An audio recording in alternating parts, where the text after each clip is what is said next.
Hi, I'm David and welcome to Leisure Bit, and today we're going to be taking out the old battery in the Elddis CV20 in the battery box in preparation for installing the lithium battery. So let's get cracking.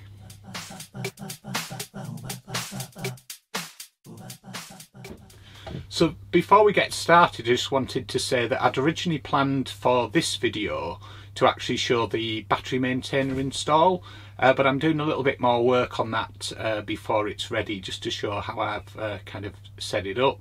So I thought it was worth sharing, getting prepared for installing the lithium battery and removing the battery box, the battery, and just disconnecting the cables and that sort of thing. So to remove the old battery box and battery, you will need a posi-drive screwdriver to remove the screws so that you can get the battery box out. You also need a 12mm socket and wrench to remove it, being very careful not to touch any metal objects. And you will also need a voltmeter just to double check and make sure that the connections don't have any voltage running through once you've disconnected them. So let's take a look now and get on with it. So the first thing we'll do is we'll open up here so we've got some space to work in.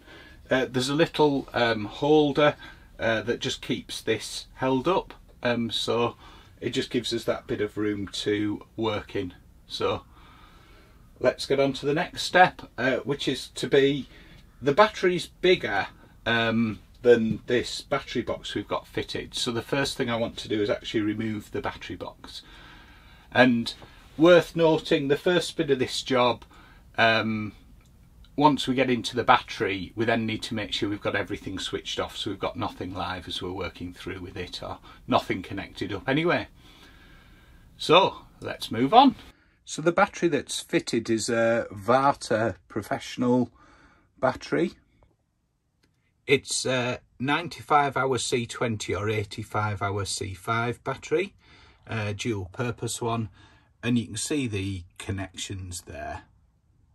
So the first thing I'm going to do is I'm going to undo these nuts, which actually haven't been tightened up, so we can take the securing brace off. And the securing brace holds the battery, or is supposed to hold the battery in nice and tightly, so that when we're driving along it doesn't move about. As I say, you can see it's not been tightened down there, but we're actually going to remove that just to make it easier first, and then going to move on. I'm going to remove this little screw cover, this screw cover, and then there's a couple of screw covers there, and same at the other side here, just so we can start to disassemble this battery box. So there we go, we've removed the two bolts, didn't even need any tools for that, and then just removed that bracket, and as you can see now, there's a threaded rod in each end there. So next I'm going to take the screws out of the wood so we can start disassembling the box and just remove these fuse holders from here. So there's the various screw stickers removed. Just go around and show if we can see at the edge there as well. There's also one at the back there and at the bottom, and I've just stuck them on there for now, but I'll keep those because they'll come in handy if I ever need to cover up any screw holes. So I've unscrewed that side panel, and you can see there the battery tray and the ventilation for the which lets the hydrogen out when the battery's charging or heavily discharging from the lead acid. Now we're not going to need that tube going forward, so that'll be something we'll remove there, because the lithium battery doesn't actually give off any gases like the kind of lead acid or traditional batteries and AGMs do. So I'll start to remove the other screws. So I've removed those fuse holders there, so we've got nothing fixed now to the side. So down at the bottom here, there's a couple of screws and just some caps on them. So just taking the caps off, and we'll remove those screws next. So now just taking the caps off, and the two at this side and there. Just trying to get the screw out at this end and there isn't actually one in. So anyway, that's done. You can see now that's loose now, so we better get better in at that. So I've now disconnected and pulled the fuse out the solar, which is that one, just to make sure we've not got any feed through, because I'm now going to disconnect the battery terminal. So I've pulled the cover back there so we can get in, and I'm just going to get a spanner so that we can take the terminal off, and just need to be very careful we don't touch anything metal while we're taking the terminal off. So it's a 12mm socket we need to loosen the connection there, and just being very careful not to touch any of this metal work here. I'm just going to loosen the connection off now and then remove it. So that's the connection loosened there. So now I'm going to take that off. So I've gone to take the negative off and it actually just came off in my hand. So what I'm going to do now is just do a quick check with the voltmeter, just to make sure we've not got any voltage in the circuit. So we've got a fraction of a volt, so nothing to worry about there. So happy to proceed now and confident that's not live. So next thing I'm going to do now is I'm going to remove the breather pipe here, like so.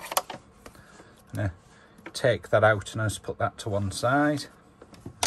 That just came out of there. And then I'm going to remove the tray and the battery. So that's the tray and the battery removed, and then I can just remove this woodwork now. What's interesting there is we didn't actually need to dismantle the box, just needed to unscrew it from the floor, as the bolts and things are just fitted against that box, so it was held in with 4 self-tappers. So there we go, that's the battery removed and it's opened that space. There's a little bit of dirt in there, so I'm just going to give it a quick hoover out before we go any further, just so we've got a nice clean start to the job. So there we go, hoovered out. Let's give you a view along. And ready for the next stage. Then I've just put all the bits and pieces that we've used just into a bag for safekeeping, just pop them to one side for now. So I hope you found that useful. That's essentially got us prepped now, ready to install the lithium battery, and we'll follow on in the next videos in the series that actually goes through then installing it, connecting it up, replacing the charger because the one that comes with the vehicle isn't lithium compatible, and then also finally we'll make sure we cover off the battery maintainer for the vehicle battery to feed any excess power through to that. Thank you for watching. I hope you found this helpful, and I'll catch you on the next one. Bye!